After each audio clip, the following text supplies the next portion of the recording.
राजभाषा हिंदी। सन 1949 में श्री राजगोपालाचारी ने भारतीय संविधान सभा में नेशनल लैंग्वेज के समानांतर स्टेट लैंग्वेज शब्द का प्रयोग किया। संविधान सभा की कार्यवाही के हिंदी प्रारूप में स्टेट लैंग्वेज का अनुवाद राजभाषा किया।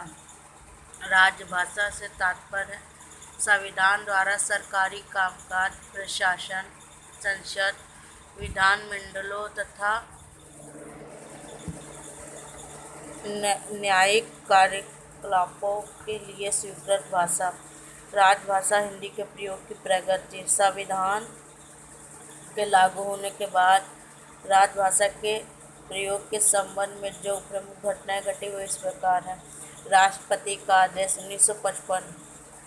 राष्ट्रपति आदेश 1955 में यह आदेश जारी किया गया कि जहां तक संभव हो जनता के साथ पत्र व्यवहार में तथा प्रशासनिक कार्यों में हिंदी के प्रयोग को अंग्रेजी के साथ बढ़ावा दिया जाए, पर साथ ही यह बात भी लिख दिया जाए कि अंग्रेजी पाठ ही प्रमाणिक माना जाएगा। राजभाषा आयोग 55। राजभाषा आयोग 1955 में राष्ट्रपति ने संविधान के प्रावधानों के अनुसार बाला साहेब गंगाधर खेर की अध्यक्षता में एक आयोग की स्थापना की गई। इस आयोग के राजभाषा के प्रयोग के बारे में जो सुझाव दिए गए उनमें से प्रमुख इस प्रकार हैं। पारिभाषिक शब्दावली का निर्माण की गति होनी चाहिए। अंतर्राष्ट्रीय शब्दावली के थोड़े हेरफेर के साथ स्वीकार कर लेना चाहिए। हिंदी क्षेत्र के विद्यार्थियों को एक और भाषा, विशेषतः दक्षिण भारत की भाषा अवश्य सीखनी चाहिए। 14 वर्ष की आयु तक प्रत्येक विद्यार्थी को हिंदी का ज्ञान करा दिया जाना चाहिए। प्रशासनिक कर्मचारी को निश्चित अवधि के अंदर ही हिंदी कार्य साधक ज्ञान प्राप्त होना चाहिए। इसके लिए पुरस्कार और दंड की व्यवस्था की जानी चाहिए। प्रतियोगी परीक्षाओं में हिंदी का एक अनिवार्य प्रश्न पत्र रखा जाना चाहिए।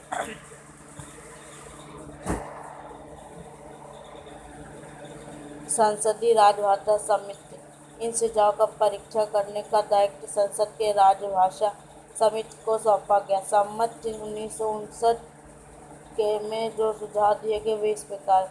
जब तक कर्मचारी और अधिकारी हिंदी का कार्य साधक ज्ञान प्राप्त न कर ले तब तक वे अंग्रेजी में कार्य करते रहेंगे। 45 वर्ष के ऊपर की उम्र वाले सरकारी कर्मचारियों को हिंदी के प्रशिक्षण से छूट देनी चाहिए। उच्च न्यायालयों के निर्णयों, आदेशों आदि को अंग्रेजी में ही रहना चाहिए। केंद्रीय सेवाओं में परीक्षाओं के माध्यम से जो भी अंग्रेजी को ही बने रहने देना चाहिए। 1965 के बाद हिंदी प्रधान भाषा हो जाए। उपयुक्त दोनों सिफारिशों पर राष्ट्रपति का आदेश। राजभाषा आयोग तथा संसदीय राष्ट्रपति समिति की सिफारिशों पर विचार करने के उपरांत राष्ट्रपति ने जो आदेश जारी किया उसके प्रमुख बिंदु इस प्रकार है। 45 वर्ष से कम उम्र वाले कर्मचारियों को हिंदी प्रशिक्षण अनिवार्य है। अखिल भारतीय सेवाओं में भर्ती के लिए परीक्षा का माध्यम अंग्रेजी बना रहे। धीरे धीरे हिंदी और अन्य क्षेत्रीय भाषाओं को माध्यम बनाने की व्यवस्था की जाए। हिंदी में वैज्ञानिक तकनीकी शब्दावली के विकास के लिए एक स्थायी आयोग का निर्माण किया जाए। विधायी आयोग की स्थापना की जाए जो विधि कोश का निर्माण करे ताकि विधि संबंधी शब्द की हिंदी में अनुदित हो सके। शिक्षा मंत्रालय हिंदी के प्रचार की व्यवस्था करे। इस कार्य में गैर सरकारी संस्थाओं की भी मदद ली जा सके। राज्य कार्य में हिंदी प्रगामी प्रयोग के लिए गृह मंत्रालय योजना तैयार करे। इस आदेश के तहत 2 आयोग की स्थापना दी गई। वैज्ञानिक तकनीकी शब्दावली, विधायी आयोग, प्रशासनिक विधि साहित्य का अनुवाद होने लगा तथा साथ ही कर्मचारियों के प्रशिक्षण की व्यवस्था भी शुरू हो गई।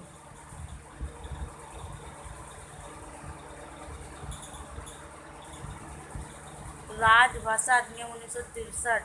संविधान के उपबंधों के अनुसार 1965 में हिंदी को भारत की एकमात्र राजभाषा बनता था, पर इसमें ठीक पहले हिंदी क्षेत्रों विशेषतः पश्चिमी बंगाल, तमिलनाडु में हिंदी विरोधी आंदोलन प्रारंभ हो गए। ऐसी स्थिति में जवाहरलाल नेहरू ने हिंदी भाषी क्षेत्र को आश्वासन दिया हिंदी को एकमात्र राजभाषा स्वीकार करने से पहले हिंदी क्षेत्रों की सहमति प्राप्त की जाए। इसी आश्वासन की पूर्ति के लिए यह अधिनियम बनाया गया, जिसके प्रमुख प्रावधान इस प्रकार: 26 जनवरी 1965 के बाद हिंदी के अतिरिक्त अंग्रेजी भाषा का प्रयोग यथावत चलता रहेगा। उच्च न्यायालयों में निर्णयों में हिंदी या किसी राज्य स्तरीय राजभाषा का प्रयोग किया जाएगा। संघ के संकल्पों, अधिसूचनाओं, विज्ञापनों आदि दस्तावेजों को हिंदी और अंग्रेजी दोनों भाषाओं में जारी करना अनिवार्य है।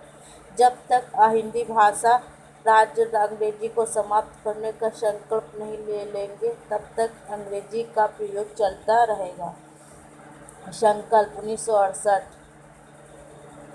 1967 में संशोधन के बाद हिंदी भाषी राज्यों की चिंता तो समाप्त हो गई, किंतु उन लोगों की चिंता बढ़ने लगी जो देश की एकता के लिए हिंदी को एकमात्र राजभाषा के रूप में स्वीकार करना चाहते थे। ऐसी जटिल स्थिति में संसद के दोनों सदनों में एक संकल्प पारित किया गया।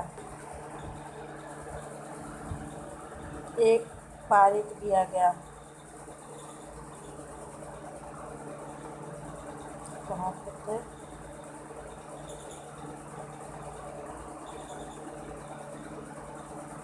जिसके अनुसार सरकार हिंदी के तीव्र विकास और प्रयोग के लिए एक व्यापक कार्यक्रम तैयार करेगी, जिसकी प्रगति की रिपोर्ट प्रति वर्ष संसद में प्रस्तुत की जाएगी।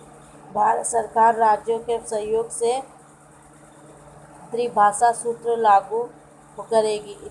इसके अंतर्गत हिंदी भाषी क्षेत्रों में हिंदी और अंग्रेजी के अतिरिक्त एक अन्य भारतीय भाषा, विशेषतः दक्षिण भारतीय भाषा का अध्ययन अनिवार्य होगा तथा हिंदी भाषी क्षेत्रों में प्रादेशिक भाषा और अंग्रेजी के अतिरिक्त हिंदी का अध्ययन अनिवार्य होगा।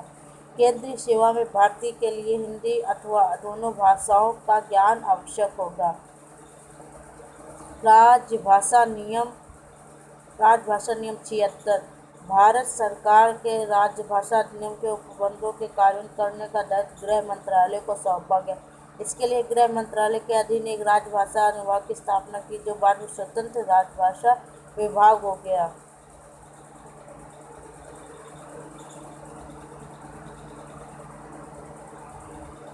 राष्ट्रपति आदेश 1955, राजभाषा आयोग 1955, संकल्प 1968, राजभाषा नियम 1976।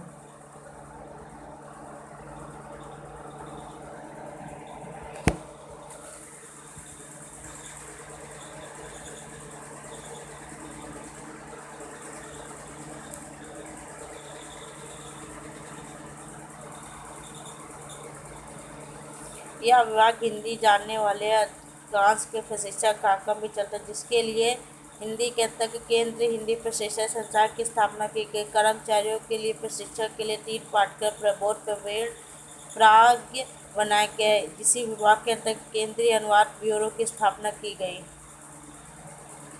विधि मंत्रालय। विधि मंत्रालय का विधायी विभाग मूलतः विधि साहित्य के अनुवाद से संबंधित कार्य करता है। यह विभाग लगभग सारे विधि साहित्य का अनुवाद कर चुका है। शिक्षा मंत्रालय। शिक्षा मंत्रालय वर्तमान मानव संसाधन विकास मंत्रालय और इसके अंतर्गत स्थापित केंद्रीय हिंदी निदेशालय मुख्य रूप से शिक्षा के क्षेत्र में राजभाषा हिंदी की संभावनाओं को तलाशने और तराशने में जुटा हुआ। उच्च शिक्षा में प्रयुक्त होने वाली पुस्तकों का हिंदी में अनुवाद, स्तरीय पुस्तकों का हिंदी में प्रकाशन, द्विभाषी त्रिभाषी गोष्ठियों का निर्माण आदि तो इसके कार्य ही है। वैज्ञानिक तकनीकी शब्दावली का निर्माण इसका एक प्रमुख कार्य है। इसी पहल पर सरकार ने 1997 हिंदी विश्वविद्यालय वर्धा की स्थापना की, जो उच्च शिक्षा के प्रत्येक क्षेत्र के हिंदी विकास का शोध कार्य अत्यंत महत्वपूर्ण भूमिका निभा रही है।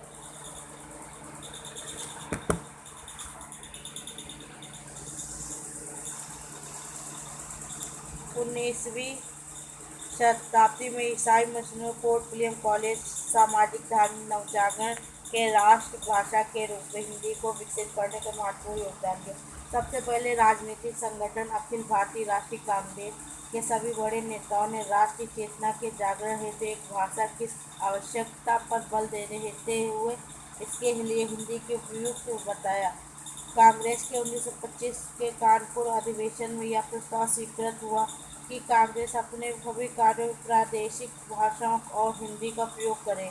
1864 में बम्बई फ्री चर्च कॉलेज के प्राध्यापक श्री पीठे ने राष्ट्रभाषा नामक मराठी पुस्तक लिखी, जिसमें उन्होंने भारत के लिए एक भाषा की आवश्यकता की बात की थी। सरदार वल्लभ भाई पटेल ने 1936 में हिंदी वर्ग का आरंभ किया। काठियावाड़ राष्ट्रभाषा प्रचार समिति नामक संस्था स्थापित की। सुभाष चंद्र बोस ने हिंदी हिंदुस्तानी की राष्ट्रीय एकता की आवश्यकता शर्त माना। यदि हम लोग ने तन मन धन से प्रयत्न किया तो वह दिन दूर नहीं जब भारत स्वाधीन होगा। 1918 में कांग्रेस इंदौर के अधिवेशन में गांधी जी ने अपना इष्ट व्यक्त किया, हिंदी हिंदुस्तान की राष्ट्रभाषा हो सकती है और होनी ही चाहिए। हिंदी का प्रश्न स्वराज का प्रश्न है। महात्मा गांधी की प्रेरणा से ही वर्धा और मद्रास में राष्ट्रभाषा प्रचार सभाएं स्थापित। 1929 में सी राजगोपालाचारी ने दक्षिण वालों को हिंदी सिखाने की सीख दी। उनका कहना है, हिंदी भारत की राष्ट्रभाषा तो है ही, यही जनतांत्रिकात्मक भारत में राष्ट्रभाषा भी होगी। उन्होंने 1937 मद्रास में संपन्न हुए हिंदी साहित्य सम्मेलन में प्रस्ताव रखा, यह कांग्रेस की सारी कार्रवाई हिंदी में हो।